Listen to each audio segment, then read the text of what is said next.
పోలీసుల మీద ప్రజాభిప్రాయం మార్చాలని నరేంద్ర మోడీ సూచిస్తున్నారు. పోలీసుల మీద ప్రజల్లో ముఖ్యంగా యువతలో ఉన్న అభిప్రాయాన్ని మార్చాల్సిన అవసరం ఉందని నరేంద్ర మోడీ గుర్తు చేసుకొచ్చారు. వృత్తి నిపుణతని, సున్నితత్వాన్ని, ప్రతిస్పందనను పెంచడం ద్వారా దీన్ని సాధించాలని సూచించారు.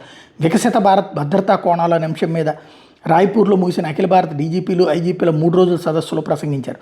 నిషిద్ధ సంస్థలను ఎప్పటికప్పుడు పర్యవేక్షించడానికి, వామపక్ష తీవ్రవాద ప్రభావం నుండి బయటపడిన జిల్లాల్లో సమగ్ర అభివృద్ధి పర్యవేక్షణకు, తీర ప్రాంత భద్రతను బలోపేతం చేసేందుకు తగిన వ్యవస్థలను ఏర్పాటు చేయాల్సిన ప్రాముఖ్యాన్ని ఆయన నొక్కి చెప్పారు. జనావాసాలు లేని ద్వీపాలను సమీకృతం చేయడం, నాట్ గ్రిడ్లో అందుబాటులో ఉన్న సమాచారాన్ని సమర్థంగా వినియోగించుకోవడం, వీటిని కృత్రిమ మేధతో అనుసంధానించడం మీద పోలీసుల బలగాలు దృష్టి సారించాలని సూచించారు.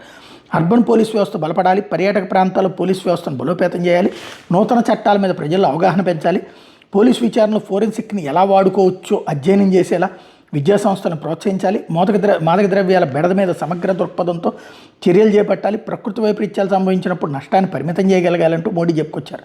దేశ భద్రతా అంశాల మీద సదస్సులో విస్తృతంగా సమాలోచనలు జరిపారు.